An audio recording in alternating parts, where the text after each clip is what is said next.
to this presentation. First, we're going to show you a short film that we made in the border of Poland and Ukraine. Then I'll show you additional pictures to complement the movie, and then we'll have questions and answers for that segment, and then we continue with the program. So, if you please start the film.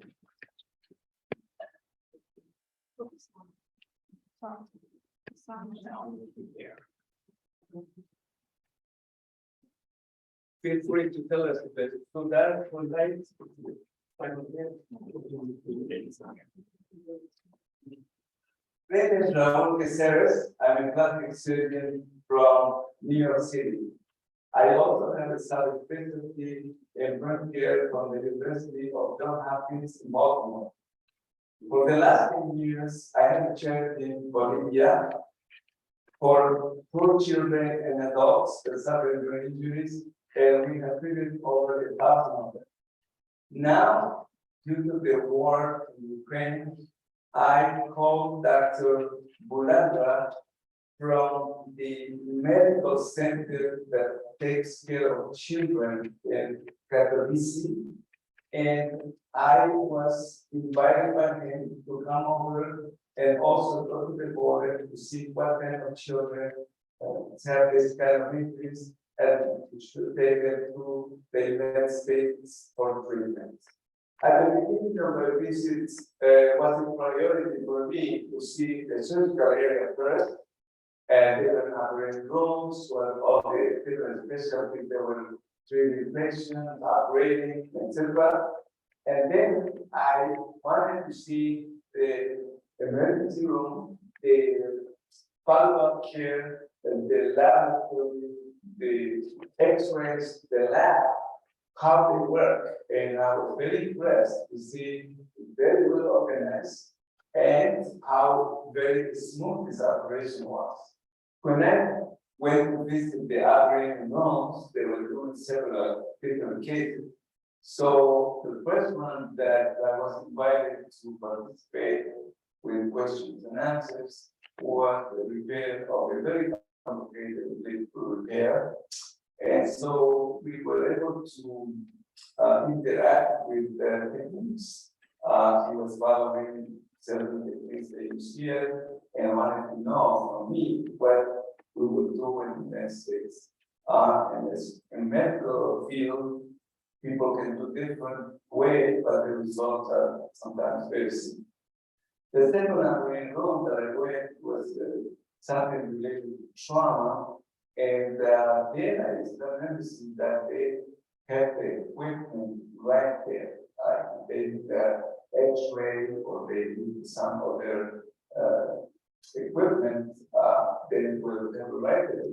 And technically, they were able to see almost immediately what they are looking for in order to continue with this, the surgery. And then I was able to see that in that room, they have other equipment like microsurgery, which in the States will have different rooms, but they do the same for different procedures. And so that is really what interesting for me, that they are more interested in being more effective in regards to the space that is used in the building. And so we made a small video. I would like to see with me that we're showing now.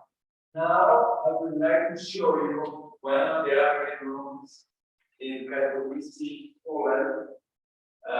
To me, it's very interesting to be in the hospital because, for instance, this operating room, that to have, let's put somebody with burn injury, and they have the equipment, take care of that.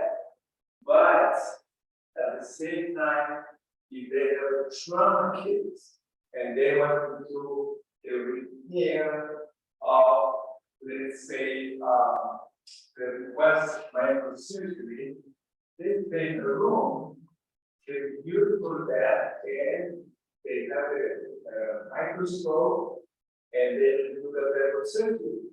But if there is trauma and they will come to take X-rays during the surgery, or they did take X-rays before, so they have to do the arms. They will come in here to center, and they do a column. So technically, 3 different types of surgery will be done in the same room, and as you can see, the room is a little bigger because of that.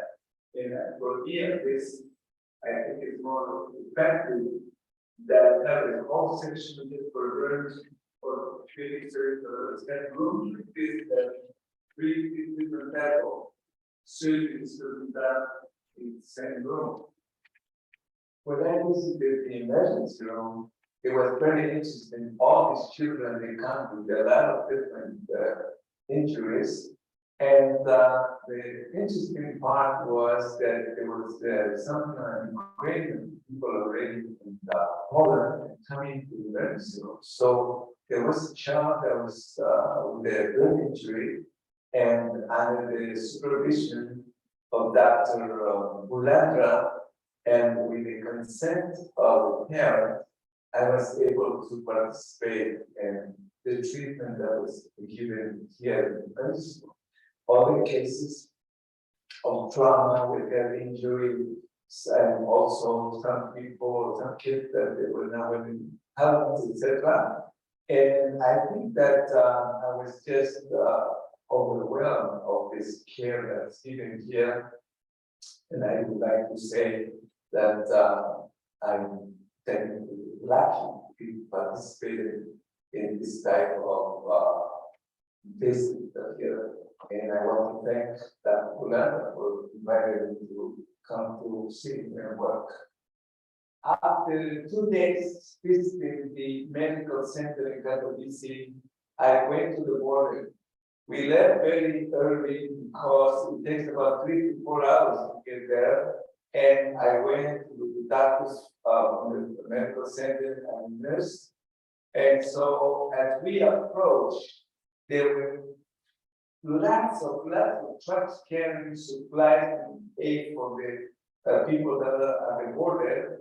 And so when we arrived, we saw all this humanitarian help from different countries and as tents. For instance, there will be a tent offering food, another one with water, and some of the tents where people can sleep there.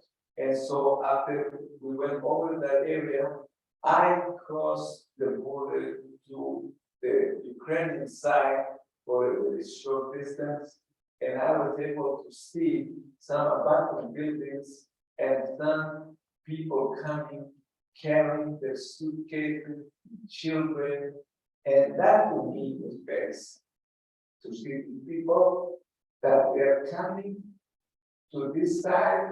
We have, but most likely for a long time, they're not going to be able to go back to whatever their home was.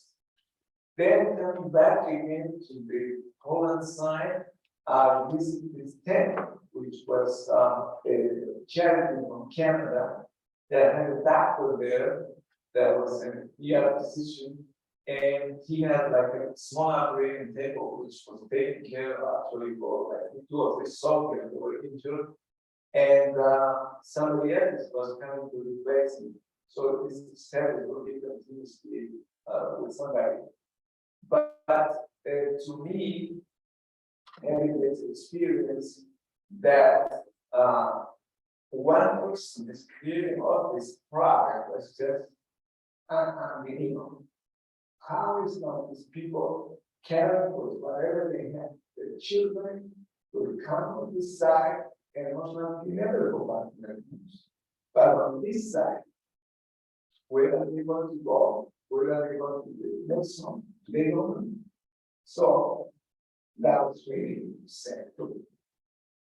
Another experience was very interesting to me to watch how they treat the scars of burns or trauma in children, and they use 2 or 3 different laces for these problems, and I'm glad I was able to see how they deal with that here. Then I went to visit the medical director of the hospital because I would like to have some academic relation with them, but also my charity is very interested in helping these children from Ukraine, and hopefully with the participation of the medical sector, this will be more positive in the future. These last 2 weeks were a great experience for me. I would like to thank the medical director of the Pediatric Medical Center of Katowice and Dr. Andre Bulandra, who is a great surgeon. I learned a lot from him, and I hope he also learned a lot from me. My charity is willing to bring children with burn and trauma injuries to the United States for treatment with the cooperation of the Medical Center at DC.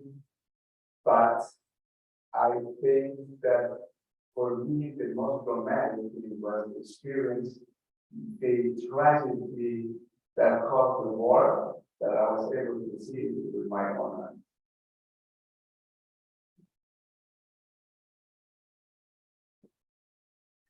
Now we'll show you more. Show you more pictures to complement the film. I learned a lot of things. Now I know why a real movie takes 2 or 3 years to make. This short film took about 10 days, and the last day, 12 hours to edit and to put together. Then it went through the committee of the hospital for, like, we have HIPAA here for privacy of the patients. So it's a long process. But anyway, here is the one side of the emergency room before we start visiting the whole place. Most of the time, it's a very, I cannot advance the slide, please. Yes. Oh, okay, thank you. I'm sorry. I always very grateful for women. Without them, you function.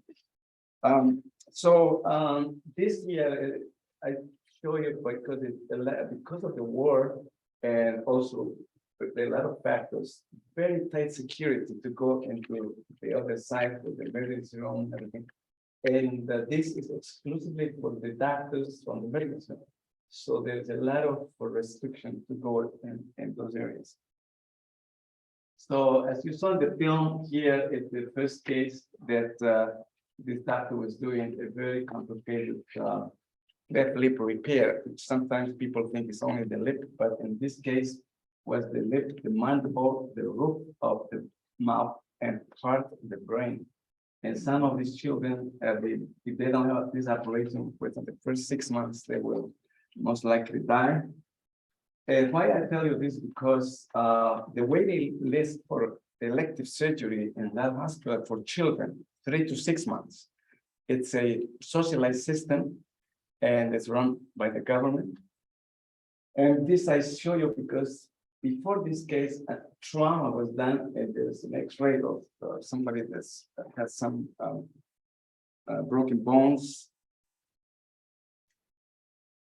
This is the same, and this doctor, plus was the first day, I was very impressed with him because he spoke Russian, Ukrainian, Polish, English, and Spanish. And I had the opportunity to be in Switzerland. That's because in short proximity, there are 4 or 5 languages, so they have to be, fluent in order to take care of patients.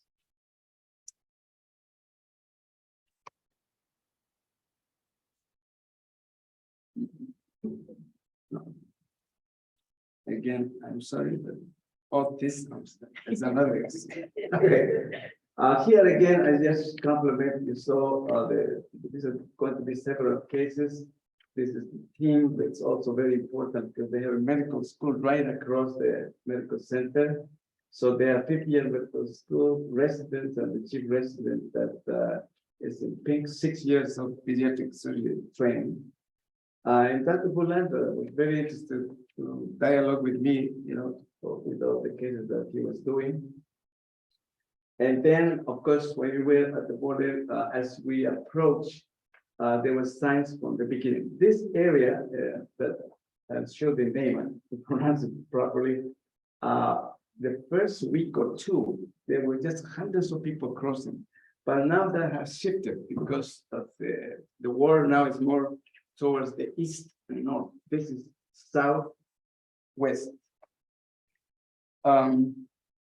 Then this section, which is not close to where the main gate of the border is, because there are different areas that they were crossing. They were bringing people, but there were so many and some with injuries that those buses, they became like emergency rooms. So that's why it was interesting to read that. This is what I was telling you, that it's just heartbreaking to see these people, as you don't see in the back, the husband, the wife, the children, and whatever belongings they have. Usually by the time they get there, it's about 3 or 4 days walk. And here now we're getting closer with the actual check of the passports or papers, and then where they are going to be assigned. And here you saw already the tent of these people from Canada. And that's inside. This reminds me, some of you probably remember that TV program MASH that was during the Korean War, similar to that, but he's showing some of the film that he had. And here, depending on the season, if this is full of water, because you cannot go across this segment of the border, but that particular week it was dry, so I was able to go back and forth. And way in the back, you'll see the main part of the border. Now here is one of our people, there were 3 of them with cameras and with the film equipment, that all of that you see in the background is the crane, but everything is about all those people because the first month or so is just coming out of it.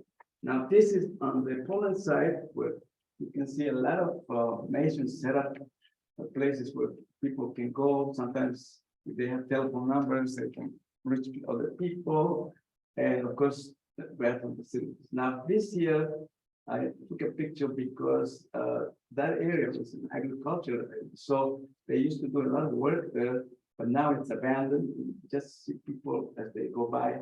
And this is the actual place where they have to go there in order to get help, to show their papers, etc. This is what it's, unfortunately, we didn't show the film. This, you can more or less say 100 of these trucks coming from different countries, Holland, Germany, but in order for the end to the front, where they are going to unload this, it will take the whole day. So for us, we had to ask permission to go to what I show you. So it's not easy to access the area. And this I show because this used to be a mall, huge area, but the whole thing was just empty to accommodate. So that red part that you see is the entrance, and there are 500 beds on one side, 500 on the other side, and just one aisle in the middle. It's just heartbreaking to see these people. And then after we went back, that's the day that we saw all the laser treatments and all these children with burn injury, scars or burns that happened during this time. And this is a picture for me was interesting because those trees are covering the other buildings, which are medical schools. And one is important because they need a lot of help medically. So the students, residents, they're just right there. So it's just very interesting how overwhelmed they are. And of course, we took some instruments because very expensive set of instruments for reconstruction of burns or trauma.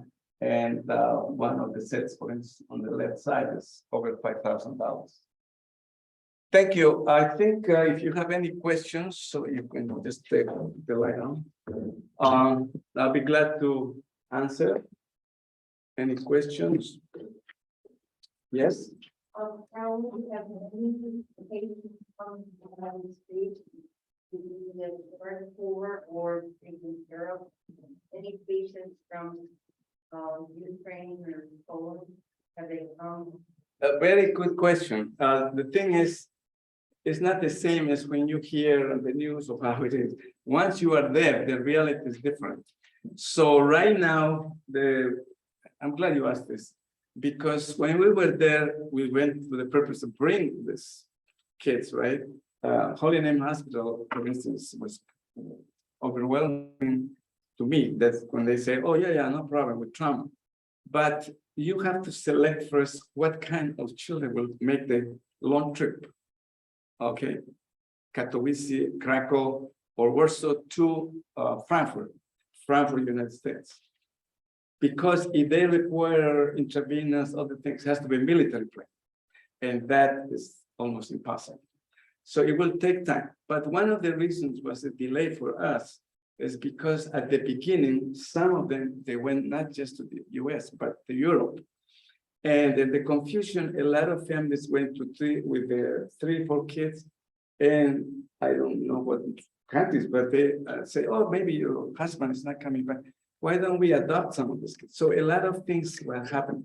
So the government, as July 1st, they created a database and say you have to register. We want to know who you are, where are you going to take this, whatever. And so now I am there, but waiting for the proper patient, let's say, to come over. So it might take some time, but that's the reality right now. That's a good question. Any other question?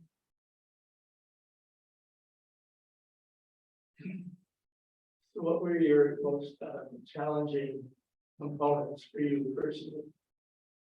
As far as the whole trip? Yeah. Again, these are dear friends from my church. I really appreciate the support. No, but I'm telling you, always come with the good questions, because some people see they are not want to ask about it, but it's important for people to know. The challenging thing was first that there were 3 orthopedic surgeons that are going to go. One of them realized his passport was expired a week before. The second was that he was COVID positive. And the third one, something the family happened. So right there, the team of 6 that we planned went down. Third was some of the nurses, they were willing, even from our church, but they had to speak at least Ukrainian, Polish, or Russian, so which is very challenging. Fortunately, somebody from our church was able to contact in Clifton, a Ukrainian priest, and because of him, I was with Roxalana, that was with me, and she spoke Russian, Ukrainian, Polish, English, of course. So those are to begin with the challenge. A lot of people also called me at the last minute, oh, I like to go, but when I told them what it's going to be, they changed their minds. But the other thing is, it's not that easy. It's not going to be that easy to bring, even if you want to, certain children, because now there's a restriction that only one parent can come. They have to sign a paper that once they're treated, they have to go back there, because some that they came to Augusta, Georgia, which is one of the largest burn centers in the United States, and the Army has some connection with them. There is one kid that's 16 years old. I was there recently, and then I saw him.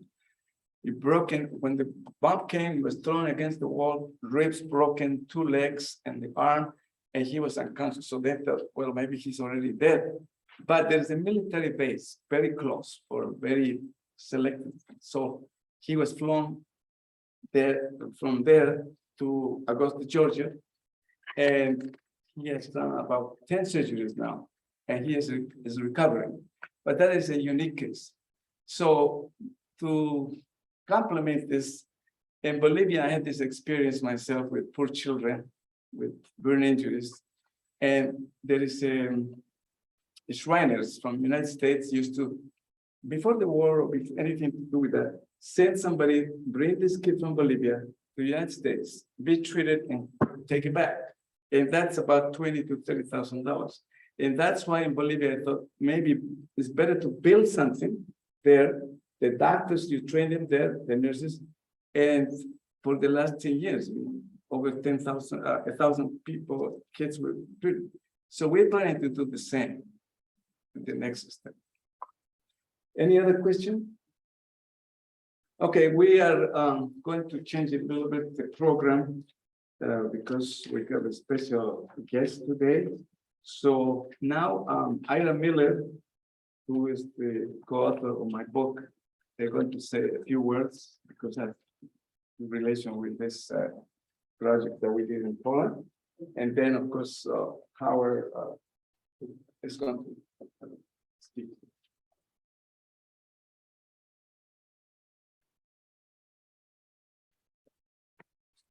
Okay, well, most of you have probably seen some of the posters around here and some copies of the books. And this is Raul's wife who's coordinating that. But the title of his memoir is Promise Fulfilled, and the tagline, A Memoir of Immigrant Success. And the title itself has a sort of double meaning. One is when he emigrated from Bolivia, he made a promise to his mother that he would return. And he not only returned, but was able to build the burn center. And I also like the title because he fulfilled his own promise as a young man of great intelligence and ambition to do all the things that he accomplished. So that's where we get the title. Now, how did this book come about? I've been both a college tennis coach and a writer for over 25 years. And I came to know the Caceres family over 25 years ago. And this story is actually in the book, but I don't identify it as me, so don't tell anybody. And he was teaching his two boys some tennis. They were at the ages of 5 and 7, Carl and Paul.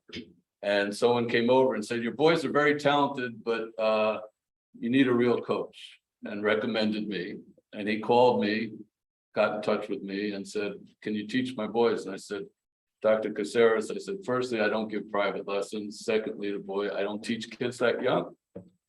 And he said, well, can you please come and take a look, give one lesson, maybe you could recommend somebody. And I was so impressed with the boys and how talented they were that I took them on and taught them for over 6 years till they were 9, 11, and then again in high school, and formed a relationship with the family. Now, flash forward to last summer, and Dr. Caceres gave me a call. He said, Ira, he says, I have this material. I'd like to write my memoir. He said, maybe you could take a look at it. And I should have learned from our first encounter not to underestimate Raul, but I said almost the same thing. I said, Raul, said, everybody thinks they have a great life story. I said, everybody has interesting things that happen to them, but it's different between that and an interesting story. And he said, well, just read what I wrote. And I read it, and once again came away impressed, and I saw the story. So it's a story of coming home again, of leaving one place, having success in another, and returning. And once I saw the story there, I was very eager to work with him on the book, which we did last summer. And from there was 4 threads, storylines of his life that we developed. The first one is the immigrant story. He was born in Oruro, Bolivia, a small town in the Andes Mountains, and he decided he wanted to be a doctor, and he decided he wanted to study in the United States. And as was already mentioned in some of the material, there's actually a connection to the Rotary, even in Bolivia, because the president of the Rotary Club there helped him get a student visa, even though he didn't speak English and wasn't accepted to any school in America. But he got a student visa, came over at the age of 18, stayed with a distant cousin in Berkeley, California, and from there was drafted in the Army and had all kinds of adventures, which you can read about in the book, medical school in Mexico. And what happened is he settled in this area after many residencies and became, opened his own private practice. He was also the director of the Harlem Burn Unit, where he met Princess Diana. And there's a story in the book with the picture. Mike Wallace from 60 Minutes did a story on one of his private practices, and also became very good friends with Pele, who was a childhood hero of his. And so he had this success as an immigrant here.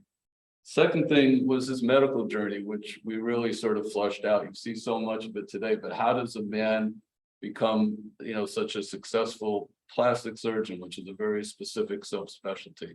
And there's this journey to being in the army and studying as a Corps medic, getting into medical school, working in the US. And the pattern is from becoming a doctor, but also then you have to complete residencies to become a general surgeon and then a plastic surgeon, and all that went through, which details a lot of the burn cases. And he started to develop an interest in burn injuries, did a fellowship at Johns Hopkins in the burn center there.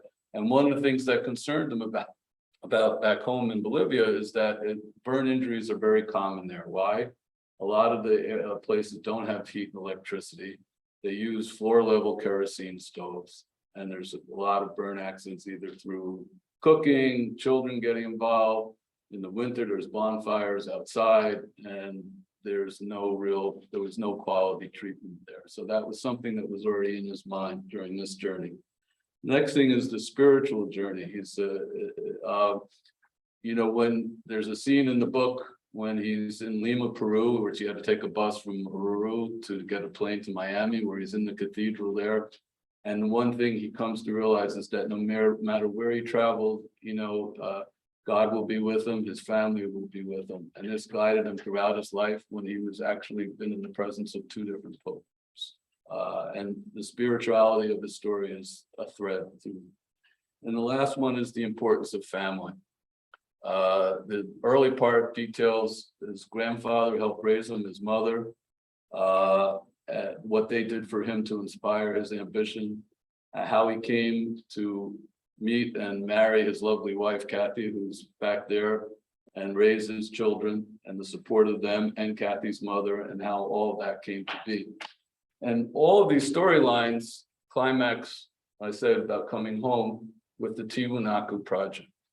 The Tiwanaku Project is the name of a burn center in Oruro that opened in 2010. And since then has treated over 1,000 indigent adults and children for little or no cost. And it's a marvelous, marvelous project that's doing wonderful work, not just in treatment, but for reconstruction, for helping with expenses and so on. And the Tiwanaku Project is also the name of his charity, which is registered right here in New Jersey, 501c charity. And so the story all climaxes with the construction, the opening, and of this. I'd say, lastly, this dramatic story is how one person's drive, intelligence, and spirituality and family helped him accomplish amazing things, which is detailed in the memoir with all the lively events that are part of his life and success. And I hope you all read it. And I believe you will also see how the stories of his life are far from over, and how all of them have led and prepared him for where he is now, for what you just saw, his next project, as he detailed today, working with the Polish government to help Ukrainian children with trauma and injury. So the story is not over, it's still going on. And, we're so very happy to share it with you. Thank you.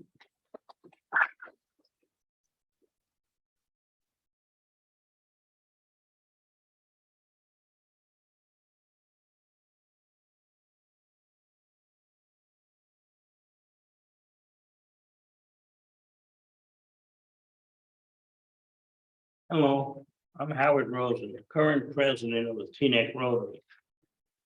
I was not the main speaker here today, nor was Dr. Caceres.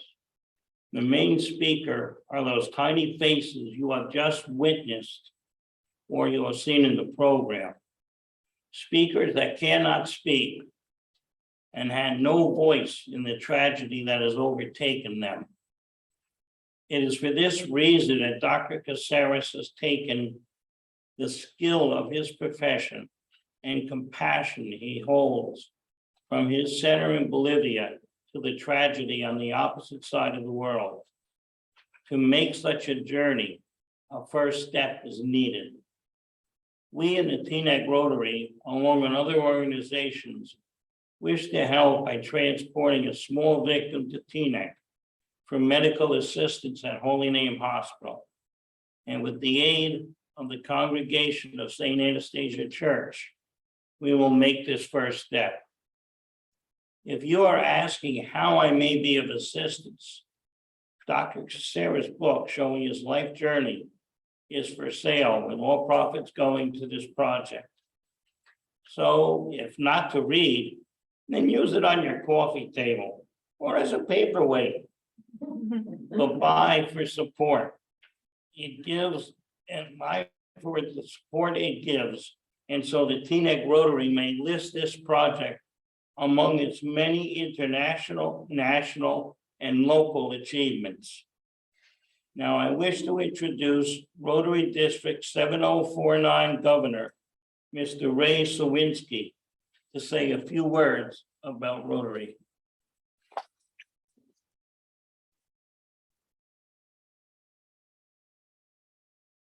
Thank you. You know, there's quite a few Rotarians here, but for the non-Rotarians, you know, and we say ourselves Rotarians, we're the best kept secret, despite all the good works that we do. And certainly with Ukraine in the headlines these days, I just want to read you a letter that was just sent August 17th from Ukraine. Thank you very much for considering helping our shelters project with a disaster grant. So far, everything is fine with me. We are holding on. Rockets fly every day, explosions are heard, and there are victims. You have to run 2 to 3 times a day into a shelter. Right now, Ukraine is in a very critical situation with over 800,000 internally displaced people, having lost their homes due to the war, mostly women and children, sleeping on the floor. For example, for 7,000 people affected in Irpin, there is a shelter for only 520 people. Because of the lack of places and money, people are forced to go back home under rockets and shell. In fact, by providing new shelters, we are saving people's lives. We have already equipped 9 shelters for 3,270 people, thanks to Rotary and disaster grants. Again, with that, it was 4 districts. We're in District 7490. Another 3 districts signed on through a disaster grant with Rotary International. Now it's 6 districts in our area, and each of our districts will receive $25,000. This is what happens. We're not going to have to contribute anything, but this $25,000 per district is coming from past contributions from members and from donors to Rotary. So we're getting $150,000 in disaster aid grants to go to Ukraine to set up these shelters right now. So we signed on to this along with our district and the other 5 districts, and that money will be contributed to setting up those shelters. And just want to share one more brief email we got from Rotary. We had a meeting online just a week ago. An update as far as Ukraine disaster response. So far, 209 disaster response grants totaling $6.6 million in 28 countries have been awarded to support people affected by the war. The Rotary Foundation will continue to use the donations for humanitarian aid in and around Ukraine, and districts can apply for these grants until 31 December 2022. So that gives you some idea of what Rotary is doing. With our own multi-district PETS President-elect training seminar in April, where we collaborated with 5 other districts and training our president-elects to come in our clubs. One night, we decided to usually have a fundraiser. So each district donated something, usually a free conference registration for our upcoming district conference in 2023. And we asked the people in attendance to contribute money as a chance to win one of these things. And if you know Rotarians, it's not about winning something, they'll just contribute. So between that and the money that we gave Jennifer Jones, our income, at the time incoming president, elect for Rotary International. That night, we raised $35,000 for aid to Ukraine, with only about 200 people in attendance. People just dug in and gave contributions just out of their heart for what was going on. So these three examples I'm giving you is continuing, and that's just one example of what we do worldwide. And I know I'm proud being part Ukrainian, small part Ukrainian, but I'm proud to be Rotarian and putting forth the efforts to help people, both like as Howard said, Larry said, and your brochure says, in the community of Teaneck and elsewhere throughout the world. So thank you very much.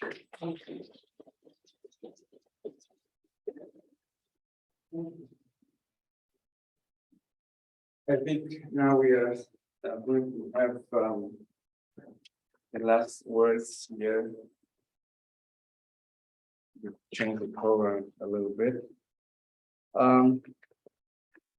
Be honest with you, as you know, since I was 18, I participated with Rotary in different ways. And because of that, I think I want to thank you that you are here today as the district governor. Because sometimes because of time or other reasons, people like you sometimes they cannot attend to all the functions. But for me, it was very special to know that you were coming. And I'm so glad that Rotary is doing other things too. I'm just trying to be involved with the medical specific things that I know how to do. And the Rotary of Teaneck, from the beginning, was very supportive, same as with my church and the hospital. So that is going to continue also. So thank you again for coming today. I hope I pronounce it right. Ray Siwinski. Welcome to Teaneck. Then special thanks to other people that help us with this program. First, the director of the library. Shina is relatively new and has brought a lot of good ideas. As far as I can see, reading the weekly or monthly reports they send me home, a lot of changes are happening, and we are so glad that now she is the director of the library in Teaneck. Then, of course, Jennifer Glass, Seth Glass, thank you for your help. Otherwise, the technical part, as you can see, if it's not for you, and for it will not continue. And to all of you friends and people that came today, thank you very much for coming. And hopefully, the next step will have similar report, or you'll be always knowing what we do. Thank you again for coming.